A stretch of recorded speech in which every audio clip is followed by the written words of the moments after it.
Executives been using this war as an excuse to administrations. Executives been using these wars as an excuse. Executives been using these wars as an excuse for low-down, dirty Constitution abuse. Just stop the war, bring back the Bill of Rights now.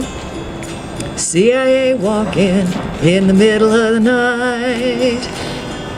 CIA stalking in the middle of the night. CIA knocking in the middle of the night. Abduction and torture, you know it ain't right. Just stop the war, bring back the Bill of Rights now. FBI walking so early in the day. FBI stalking so early in the day. FBI knocking early in the day, harassing peace activists. What do you say? We say stop the war, bring back the Bill of Rights now.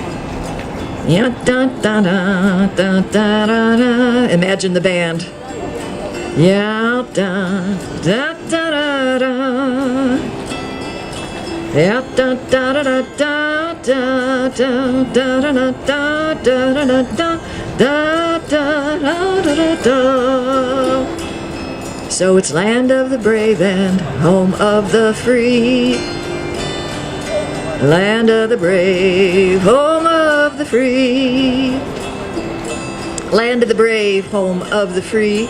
Won't you Democrats stand up for democracy? Why don't you stop the war? Bring back the Bill of Rights now. I say stop the war. Bring back the Bill of Rights now. Thank you for coming out in this awful weather. Thank you for braving stuff. It's nice sometimes to see everybody here. And it's going to follow the general traditional event. Our first speaker is Hans. Hans is an old friend. She worked for VVAW for starvation wages in order to help vets.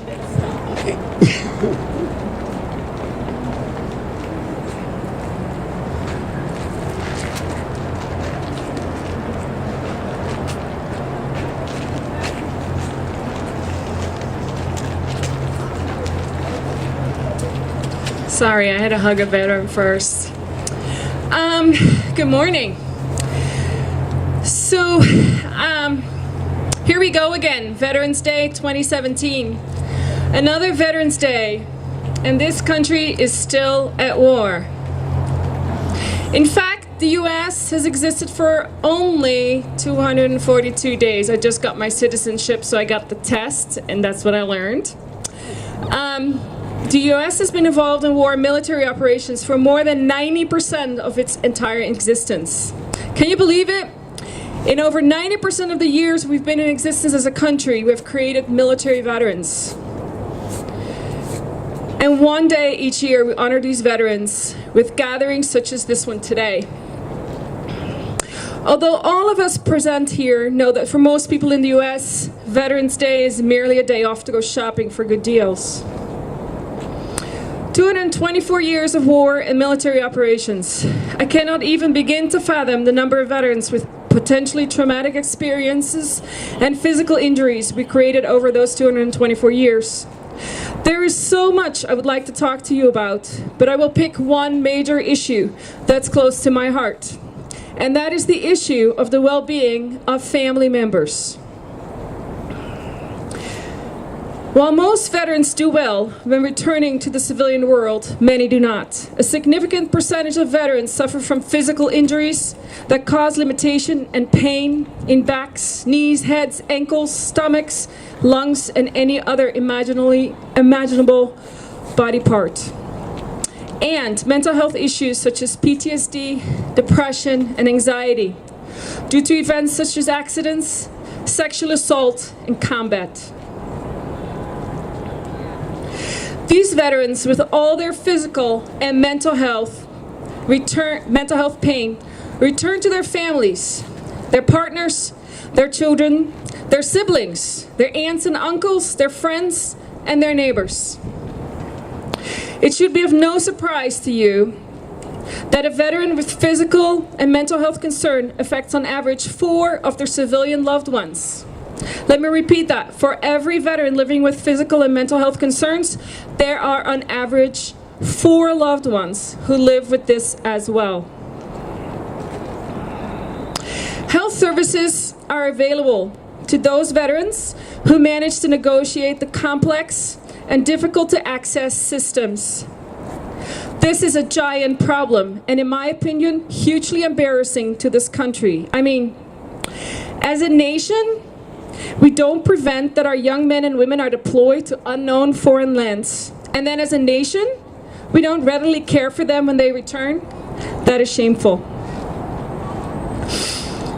What is also shameful is that health services for all those partners, parents, children, siblings, friends, neighbors, aunts, and uncles who care for their veterans every single day are very, very, very scarce.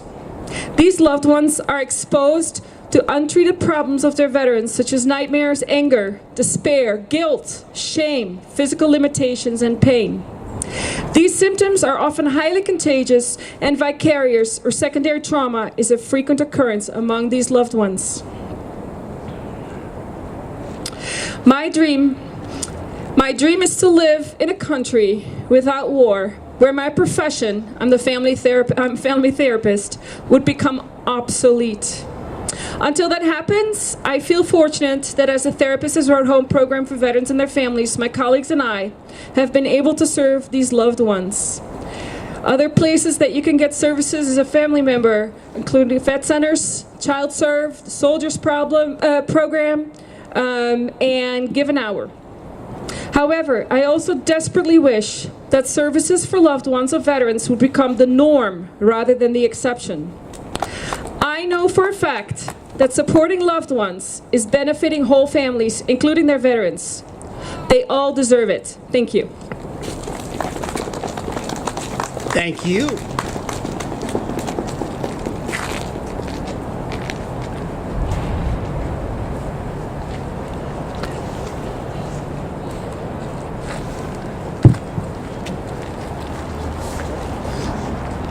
Our next speaker spent 20 years in the Air Force.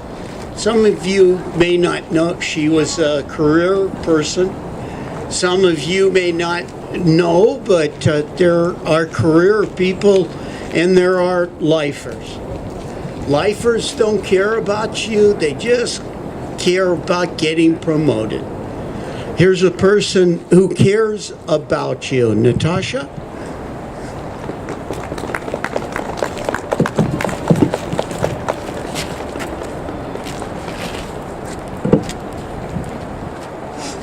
Good morning. This warm morning. Just kidding. And so, yeah, I served 20 years in the United States Air Force. A native Southsider. I left here in January of '96.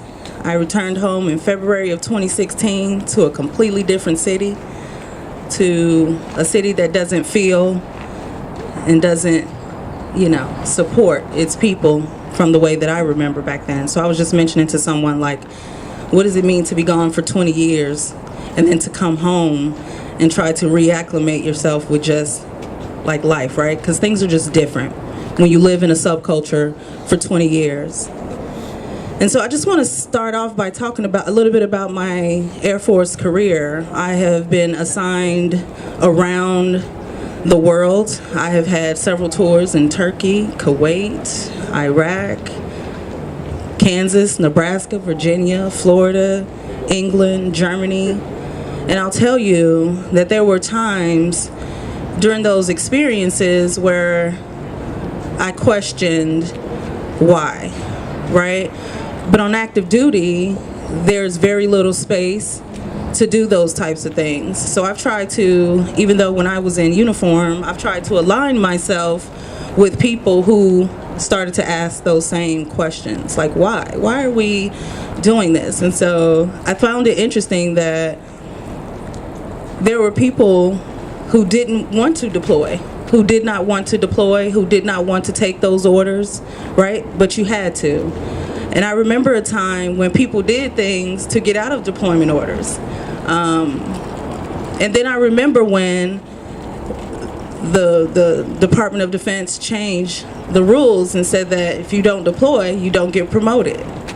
And so the absolute opposite happened. People were then stepping on each other to grab those deployment orders. And I thought it was unique. And then I did it too.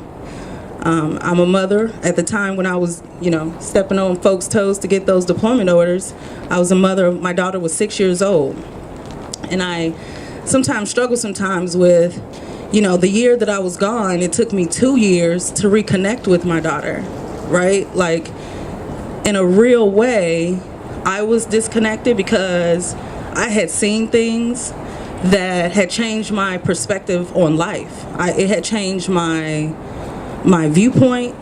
I returned home, not in the mental state that I left, and not being able to understand that. I think those are things that ultimately led to, the end of my marriage. I think there are times when, like my comrade before me spoke about, the family that also has pain and also suffers with the veteran.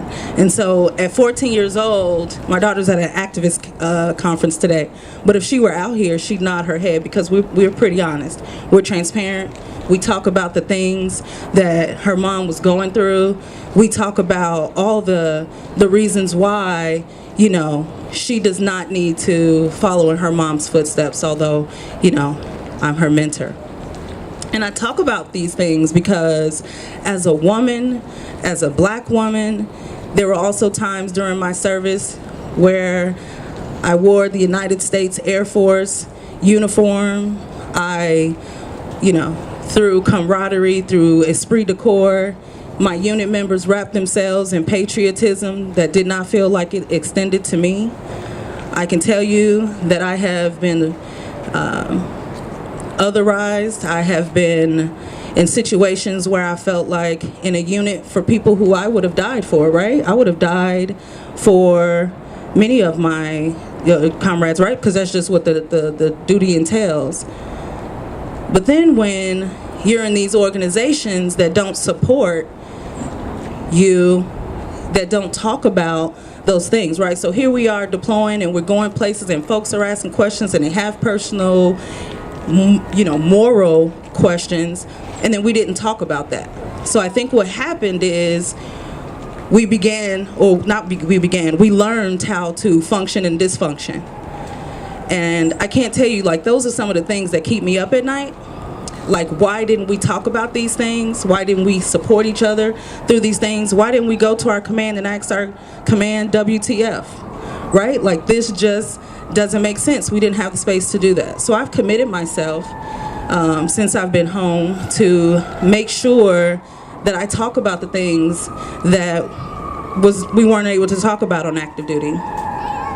So my last assignment was in the Panhandle of Florida, the Air Force Special Operations Command headquarters. I was sent there with a special experience identifier to be the Osprey Weapons System Manager. It was one of those feather in the cap type positions. But I'll tell you, I got there and immediately, right, because Special Operations is pretty much a white male dominant career base. The area, Panhandle of Florida, is a lot like, they call it Lower Alabama. And I mention that because when I was there, pretty much immediately, some of the things that were encouraged, you go out and you do the things that get you a nice enlisted performance report, things that will get you promoted. When I got to Florida, those things that used to be championed and you get a pat on the back, those were things that set me aside. There were opportunities for me to be encouraged, and instead of being encouraged, I was meant to felt like I was different. And so when I talk about it's not about racism, right? Like, you don't have to be racist to be biased. And so when I talk about the bias and the discrimination of just not understanding, right? Like, not understanding that someone who comes from Chicago or someone who comes from, immigrant, my family's from Jamaica. So when you have a family that comes from, immigrant nation, but when you're in these subcultures, it's things where the dominant culture exists, right? And so if you don't feel like you fit in, but then you also take those deployment orders, there's a conflict. And I think that, again, I want to say very clearly, I do not think that I was in a racist command unit, but I can tell you that it was one of the most toxic units that I've ever been in, and it was because of the bias, right? Like, you have to constantly speak out about it. I have friends that are on active duty now that are telling me that they're dealing with some of the same things that I was going through, and I think that it's important, like on Veterans Day, that we also ask ourselves when we say thank you for your service. Sometimes I think, well, what does that actually mean? And I bring up the race thing because I feel like in this current political climate, right? For instance, with the protest against or kneeling at the NFL games. So when I hear folks say, you had better stand up and respect our service members, well, I'm sitting back saying, well, Colin Kaepernick kneeled for me, right? Yeah. Like in a real way.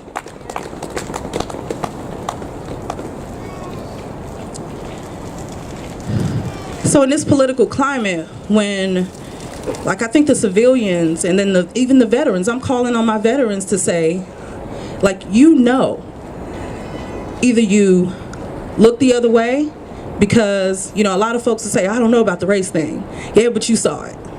And I am serious when I say that it is not going to be up to the black, brown, and other, communities to fix this thing. It's going to be white veterans who are in the rooms that knew that I should have been there because they didn't know anything, right? They didn't know my job. It is up to those veterans to say, nope, I think this person needs to be in the room because they have the experience to be here. Like, and that's what it's going to take, like, repeatedly, right? And so when we talk about, like, what does it mean to get rid of racism? And it really is to just confront it, right? It doesn't have to be violent. It doesn't have to be confrontational. It would just literally look like supporting those folks in the corner who, and I tell people, you look at a black veteran and a white veteran, they're different, right? They're different because their experiences are different. A lot of us feel like we should be quiet and we shouldn't talk about this, but I think that it should be intentional that we do. So now that I'm home, and I can tell you, like, now that our health care is under threat, a lot of the politicians in Washington believe that our VA should be privatized. And I'm telling you this because I didn't leave Chicago with the pre-existing conditions that I have now. But I'm returning here and I'm telling you that I love the care that I get at my local VA. Okay? I can tell you that when I was on active duty, I wasn't able to really tell those mental health professionals what was going on with me because that also would have meant that I would have been further ostracized, right? And that's just what it is. You are really not encouraged to tell the truth. So when I got here and I got to the VA and I got in with my therapist, I can tell you that I have started to really understand, unpack, and understand this thing, and it's helped me. So I can't understand why the privatization of the VA, which is just not a smart thing at all. But when we talk about veterans' right to heal, like that to me, that means that even the veterans who don't have a veteran status, or I shouldn't say not have a veteran status, excuse me, really, regardless of their discharge, should be able to go into a VA and get the health care that they need. And I talk about that because in June of 2017, an organization called Protect Our Defenders, they released a report that talked about how the military justice system is actually used to malign black and brown service members. I believe the Marines was the worst, the Air Force, and the Army and the Navy, right? Those are people who may have been deployed 3 and 4 times, came back home, and had some sort of mental illness, perhaps. That's what I believe, right? And then they were discharged for bad conduct. That ain't right. Those folks Those folks deserve to have quality care. Their families deserve to have quality care. We are going to stand very strong against the system that wants to privatize our care. It is not right. We're going to ask a lot of you to stand with us in that fight because we deeply feel that it is very important. And I just want to leave you with one last thought. When I sit back and I think about when folks say, thank you for your service. And I understand, generally, folks just want to say thank you. But understand, to have compassion, to have patience, to understand that veterans' experiences are all different. Not everyone has a similar injury. So when you engage veterans in a real way, just have compassion, just talk. They may not want to come right out and tell you their experiences, but just be patient. A lot of us have a lot of experience that we'd love to share with our community, but a lot of times there just might be a language or small barriers between us. But I think that it is very important that we support veterans, that we stand up and fight back, because what we really need is for veterans to be able to heal. Thank you.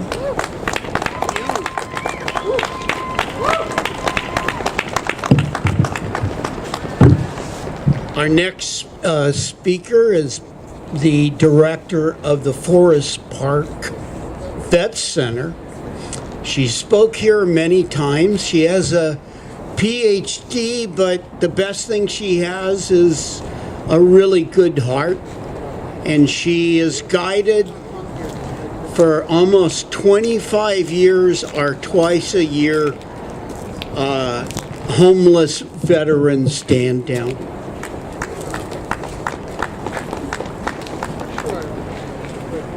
Good morning.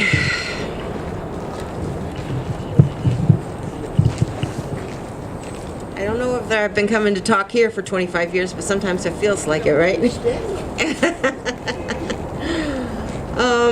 Thank you once again for including me in this tribute to the men and women who have served and sacrificed for our country. I usually come to talk to you about homelessness and veterans, but today I wanted to start in a little bit different spot. I don't know how many of you watched the Ken Burns documentary that aired this fall on PBS, but for me and my job it was kind of required reading, so I knew I was going to have to watch it. And I got ready to do that with a great deal of anxiety and trepidation, not knowing for sure what all I would see there. The documentary is not perfect, of course, but it does make a serious attempt to examine the Vietnam War from several perspectives. It talks about the portrait of, at that time, primarily men who fought this war, exploring their young idealism and their fears and their confusion about the purpose of the war and their fierce patriotism that they still is a part of their life today. At the same time, the documentary looks at the motivation behind and the expectations of the North Vietnamese men and women who served in the military, equally intent on their purpose and their preserving of their own country. There's a large portion of the documentary that follows the families of those who went to war and examines the toll on them at home. And it explores the peace movement here at home and the powerful impact that this had on the way that the war was fought. And sadly, and I shouldn't have been surprised, but sadly, it exposed the political aspirations that were central to and tainted the decisions that presidents made about this war. So it was a hard documentary to watch, 10 days worth of television, that's a lot of television. But the part of the documentary that sticks with me the most, that continues to haunt me, are the words of a North Vietnamese soldier who fought for 7 years. He said, and I'm not getting this exactly right, but paraphrasing, he said, "Don't speak to me of winners and losers. The only ones who talk about winning or losing a war are those who have never fought." I thought that was a powerful statement. And I thought it should be etched into the desk of every decision maker in Washington, or perhaps on the screensaver of every voter as they begin to think about how they're going to vote in elections. But somehow, we need to be reminded of the physical and mental toll that is taken on all of those people who fight for us in the wars. This is incalculable, and it doesn't seem to go away. Because I've worked so long with veterans, I have a long history of talking to veterans of all different kinds of eras. And I very recently had the experience of working with a 92-year-old World War II veteran who was a tank commander in the Philippines. And he struggles today with the dreams about the countless unknown Japanese soldiers that he knows that he killed with the relentless mortaring that went on. I've talked to Korean veterans who, given the current political climate and the threats posed by North Korea, they wonder what was the purpose of the sacrifice that they made and all those of their generation made. And of course, we talk to Vietnam veterans who still search for meaning in this conflict, wondering if they really fought for some higher purpose, or were they fighting simply for the person next to them and for their safety. And then recently I talked to an Iraq veteran who was in Iraq and Afghanistan as a medic. And he knew he was excellent at his job. He could talk about how efficient and quick the medical services were in these conflicts, but he still wonders, what was the point after all? So it's no wonder that women and men who serve our country are more likely to struggle with lots of other issues, more likely to struggle with depression, of course, more likely to struggle with post-traumatic stress disorder, more likely to be homeless, and more likely to have a whole myriad of stress-related medical illnesses, and of course we know more likely to commit suicide. So sadly, I have become convinced that war is inevitable. If you read any history book on any country that was ever made, or that ever developed or died, there were wars, large and small wars, lots and lots of wars. So maybe that's a part of the human condition, I don't know. But if we continue to ask women and men, and in this country, our most economically vulnerable women and men, if we ask these people to go to war, then the very least that we can do is provide the best of care when they return. This means excellent medical care. This means easy and quick available professional mental health care. This means educational assistance that makes sense. Our current educational policies are wonderful if you can understand them, but it's hard work to figure out what your benefits are, and employment opportunity. This means providing a safety net for those who become addicted to substance or end up in the court system or become homelessness. This means that we acknowledge with our mind and with our hearts and with our wallets that we are in debt to those who have served. That we don't look for winners or losers, but we acknowledge our debt to those who have served. We can't get away with a thank you for your service, and we certainly can't get away with a free breakfast at Denny's. We need to do better, and it will take all of us working together to make that happen.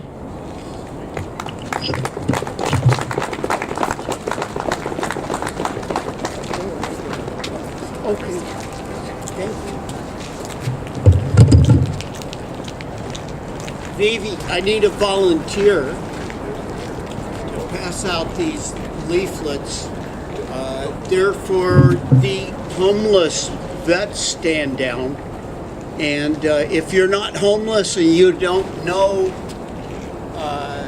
a homeless person, take the leaflet or a couple, and then next time you run into a homeless person, you pass it to them. Pass it to them. Thank you. And I'm going to ask for some money at the end, like I always do, both for this stuff and for our work with homeless vets. Our next speaker is part of the most important profession I believe in our society. He's a teacher. He's a high school teacher. He served in Iraq, and just a great guy. Edgar.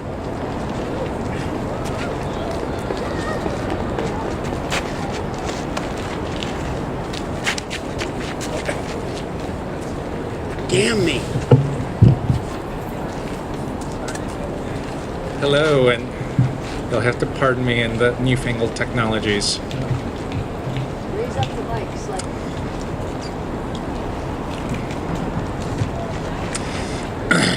So, my name's Edgar Gonzalez. I was in the United States Army Reserves, serving from 1999 till 2007. I deployed to Baghdad, Iraq, under Operation Iraqi Freedom. After hearing all the people who've spoken before me, I feel like I am very much preaching to the choir, as it says. But I think this is maybe something that you can take home and bring this to the conversations with your friends over a beer, with your friends and family at the dinner table. And I think this is not going to be of news, but I think if I read it, it'll keep me from rambling endlessly. There's a perennial thread running through American culture, a narrative about supporting veterans. That veterans defend our freedoms, they fight for our rights, and they fight in the name of the American people. They're used as props for politicians who, politicians use veterans, they use us to show how magnanimous and how grateful they are for the sacrifices that we've made, that our family members have made. And for the most part, a lot of the American public believes them.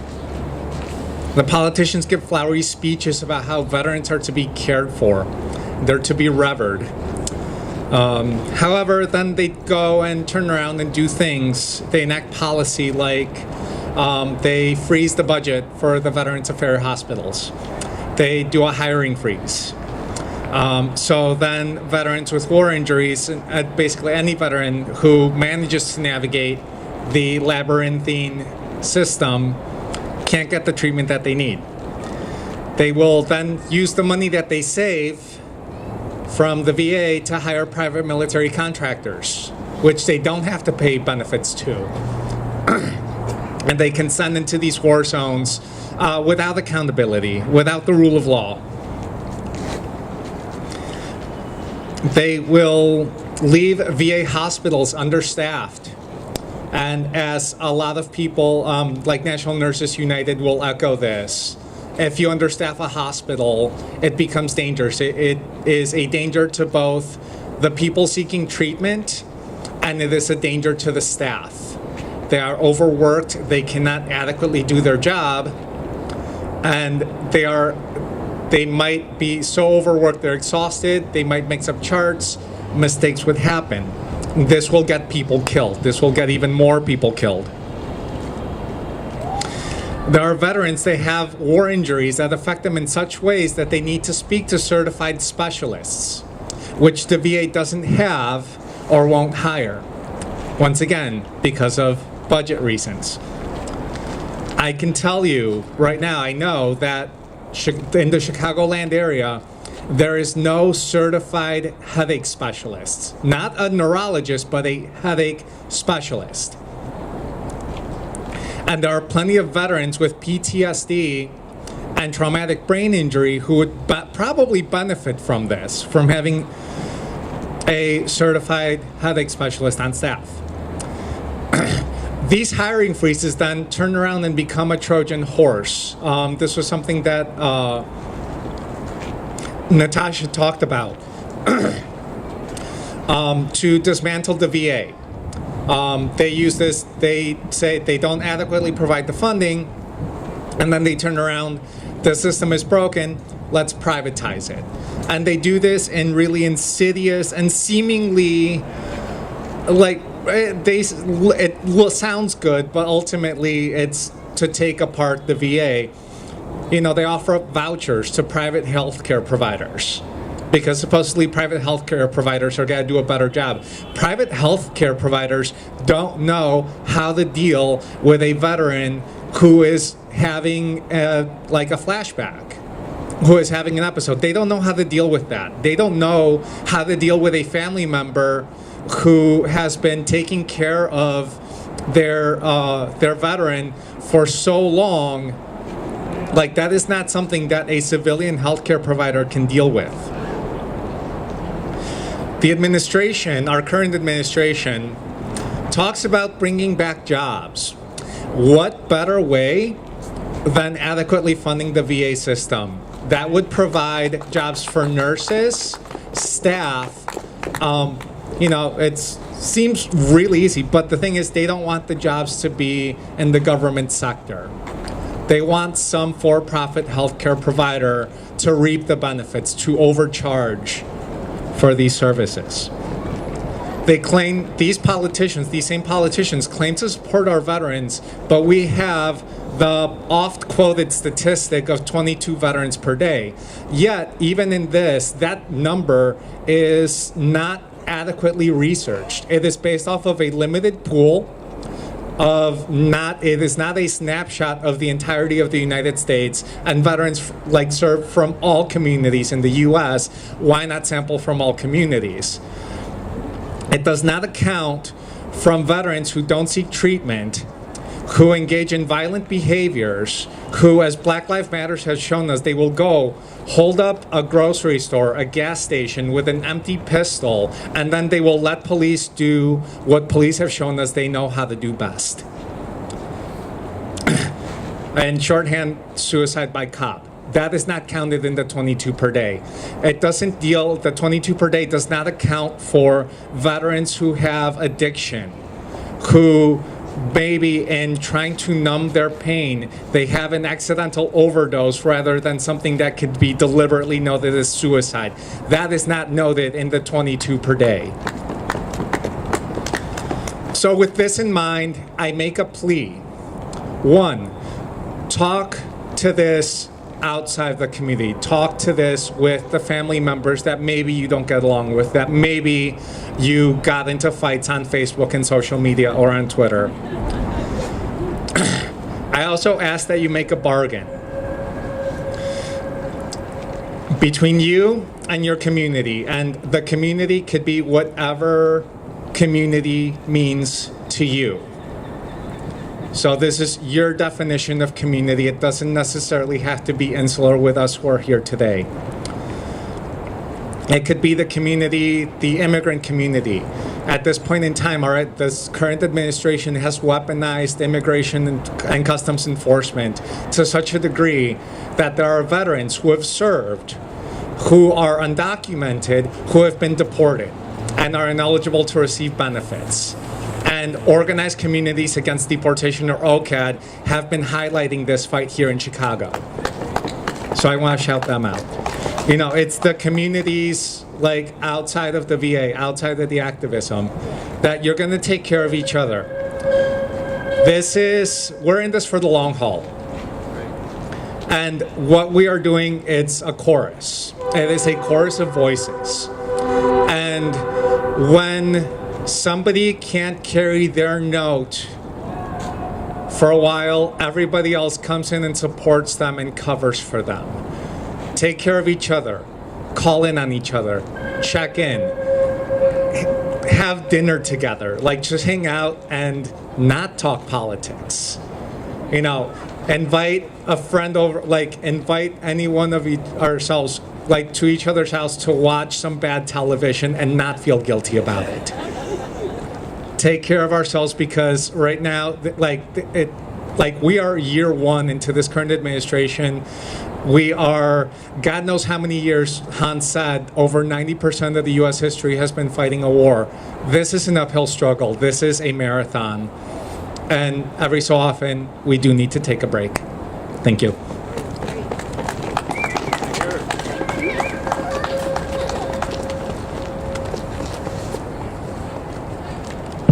I've said it before, I'll say it again. We used to talk about how we were closer to our comrades and friends in the military in combat than our own families.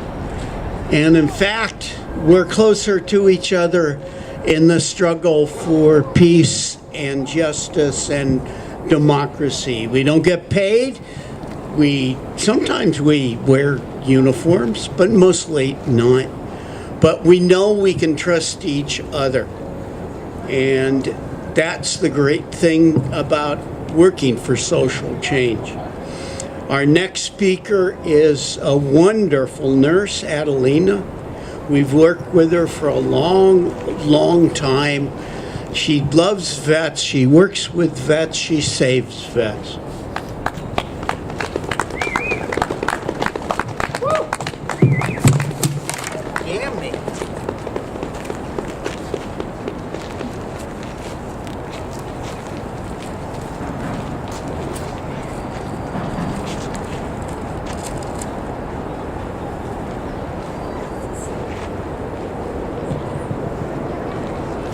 Good morning, everyone, and I would like to thank the veterans for inviting us here to speak actually on the veterans' behalf. I am a registered nurse, and I do work at the Veterans Administration at Jesse Brown. I am the coordinator there and director of National Nurses United. We are a union that advocates actually for health care for all, universal health care, as well as a health care for our veterans. The union involvement is essential to safe delivery of veterans care.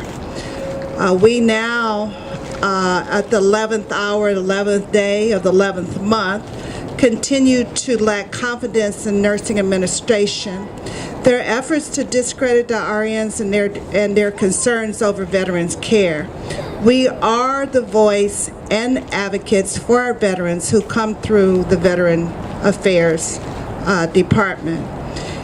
For example, it has taken over 3 years for nursing administration to address safety concerns in same-day surgery. Only after the threats of public action by National Nurses United did they take action. Concerns have been going on since 2009 on that unit. Admission process concerns ongoing for the last 3 to 4 years, and nursing administration continued to ignore until recent weeks was resulted in committees, but outcome pending of that, but RNs lack confidence in nursing administration ability to objectively resolve this concern.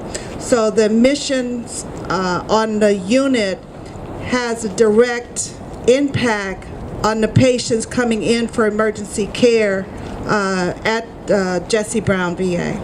Our ER is understaffed, and ER should be fully staffed at all times, but nursing administration is unable to address National Nurses United concerns over bullying and intimidation practice in that area by administration that leads to RN flight. So while we may be hiring RNs, we can't retain them because of the harsh environment that they have to work in at Jesse Brown VA. Mental health inpatient unit, RN flight, which we've lost 22 RNs over the last 2 years. We can't retain them there again because bullying and intimidation. Our RNs are instructed to complete what we call ADO. They are assignment despite objection. So we're willing to accept this assignment at threats of loss of our license to care for our veterans. However, this shows that they are understaffed. This shows that RNs are being attacked. Patients are doing self-harm on a mental health unit that is acute and is understaffed. So this continues to go on even though 3 to 4 years ago, with the help of our veterans, threat threatened to take action, and then they hired. However, their hiring takes $80,000 to $100,000 to hire and train an RN to work at the VA, and they act like it's nothing because they have no retention program and they don't really care if they're leaving, and they refuse to hold these managements accountability because they want to quiet the RN's voice when we express concern over the delivery of the care being delivered to our veterans. So from the mental health unit, we have one RN that was recently discharged over charges of medication administration. National Nurses United finding that this was not the case, and these findings are supported by the VA police report. This RN was discharged after recovering post-surgery intervention for lung cancer post 3 weeks. She's left out there now without any kind of medical coverage, and she was discharged because she spoke out about the staffing on the mental health unit. From 2015 to 2017, they claim out of 500 nurses, there was only 2 medication errors. We know better. On that unit, there was 70 already that we can account for. These are not life-threatening medication errors. These are errors that maybe pharmacy didn't deliver the medication on time, the nurses had to put in missing medication. So not only are we short RNs, we're also short supportive staff to deliver that care.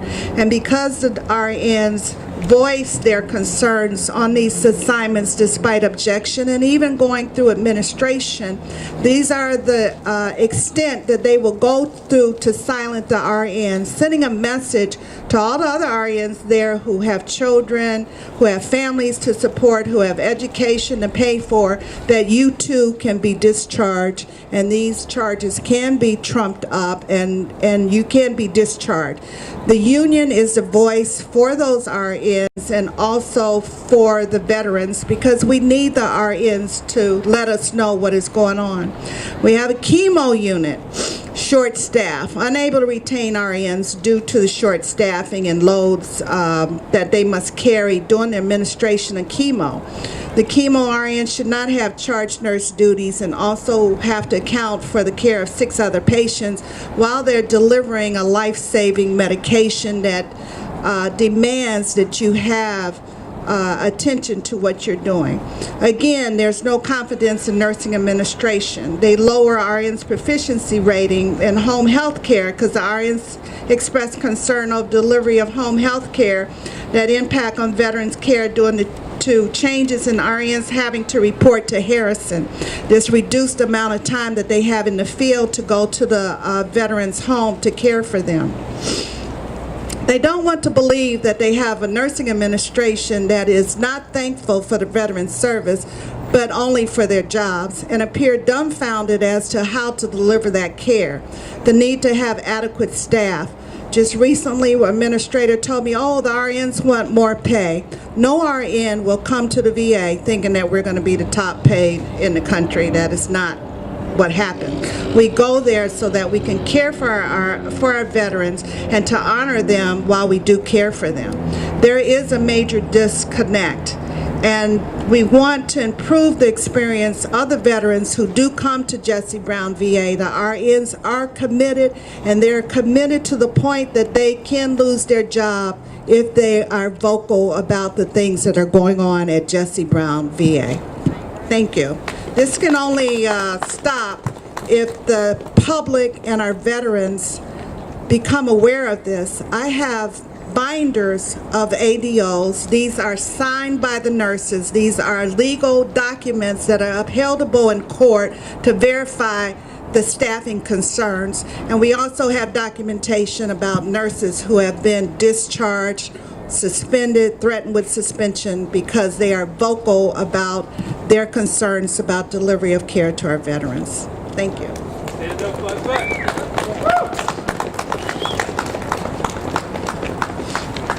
But we've got you, and you've got a lot less money, and we don't expect to have as much money.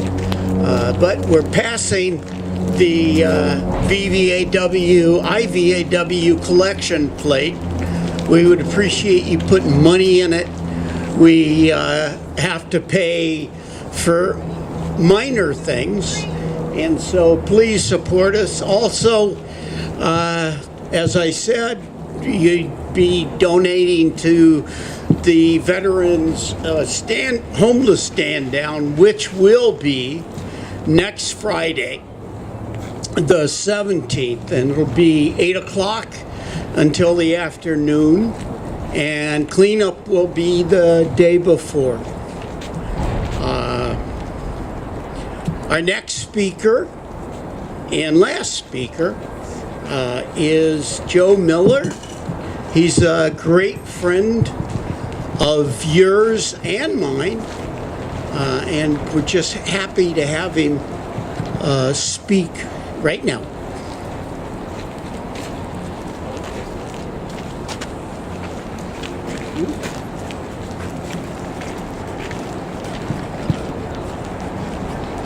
Okay, want to make sure I get the mic right because I usually mess it up. I want to try to keep it short, but as I was thinking about my remarks for today and listening to the previous speakers, 3 words run through my head that have an awful lot to do with how we end up here.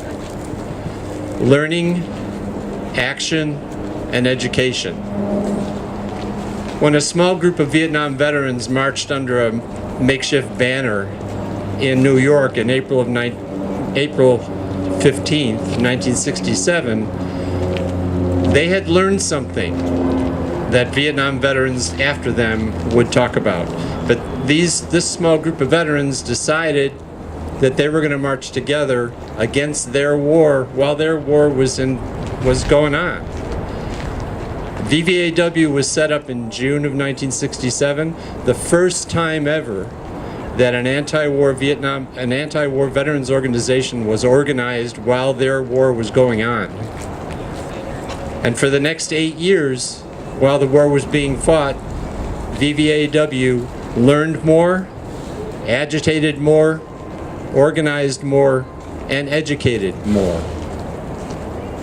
We all learned things from our different experiences in Vietnam, whether we were in the Navy, the Marine Corps, the Air Force, the Army, and everybody brought that experience home with the decision that we were going to try to stop that war to end the killing. By 1970 and 1971, VVAW had tens of thousands of members. Every time somebody came home from their tour, we had more people joining. After Kent State, if you saw the Burns Novick documentary, after Kent State, Vietnam veterans joined the movement who never even thought they were going to get involved in anything. This has been going on for a long time. We've been going on for a long time. We're old fuckers. Jeez, I'm going to be 75. I'm going to be 75 next month. This is going on too long. But the reason that we do these things, the reason that we have these events, is because we all thought during the war in Vietnam that we would end it.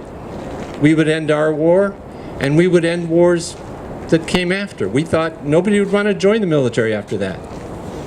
We had to learn the hard way that wars were being fought not for any real reason, but for reasons of profit, reasons of control, political, economic, however you want to define it. So every time we get involved in a new war, we have new veterans. That's why VVAW is still here. We can't afford to go away. We have to stay around and try to, share our experiences and also learn from the new veterans that are coming around. Natasha spoke eloquently about how each generation of veterans is learning over time what it means to be in the military and what the cost is. So VVAW has stuck around. Then in 2004, IVAW started up for the same reasons. And we didn't know them at first in many ways. We gradually knew IVAW members, now we partner with them. Every new generation As long as we're alive, as long as we still have a breath, we're going to be supporting each generation of veterans to find their way, to learn about the reasons that they were in a war and the reasons that they got injured or they came home with problems, and try to guide them through this. We don't have all the answers because we're still learning. And we depend on the new generation of veterans to help us learn and take action. One final note on the education part. A number of us over the years have made it our task, or made it our goal to teach younger people, to teach in schools. I'm a retired educator. From 1989 to 2013 till I retired, I taught a course in political science on the politics of the Vietnam War. In 1989, I was teaching kids whose parents were in the war or in the anti-war movement. By the time I retired, I was teaching kids whose grandparents were Vietnam veterans and whose grandparents were in the peace movement. They were still hungry they wanted to know what the hell went on.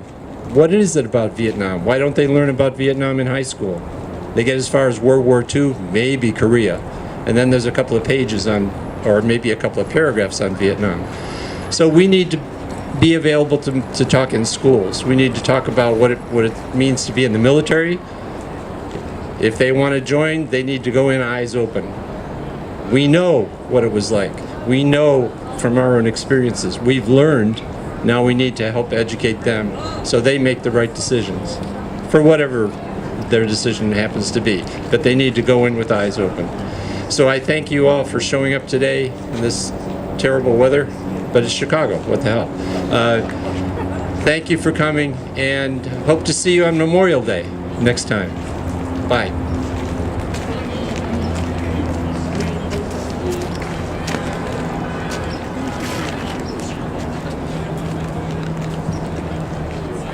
Before thank you, Aaron, for passing the flowers out. I think it's great when people receive a flower rather than pick it up. Also, we're going to Quenchers again. I know everyone knows how to get there, but one more time, after this is over, we'll be folding stuff up, and we're going to show up for an after-event thing at Quenchers, which is at Western and Fullerton. You just can't miss it.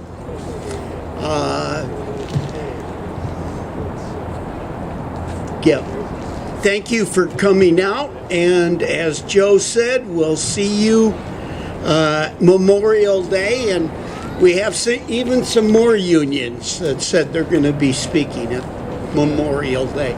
Oh, one last thing. I don't know if anyone said it, but the VA is now 49,000 workers short. 49,000.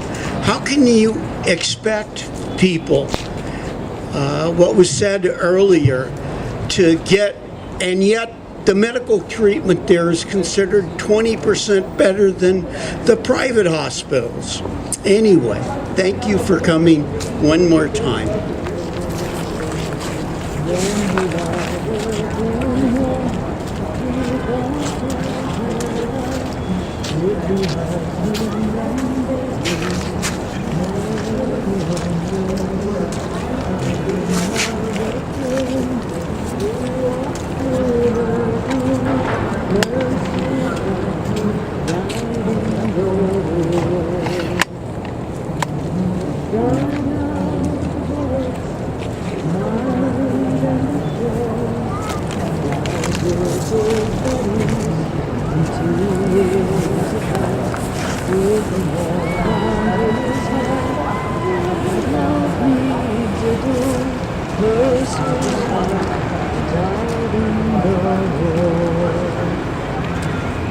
He's a pretty good boss. He works with his crew taking over buildings, making them new. Some nights he drinks less, some nights he drinks more. His sweetheart, she died in the war. Died of the hard words, the blues and the pain. Died of the distance he couldn't explain. The girl was a stranger who walked out the door. This sweetheart died in the war.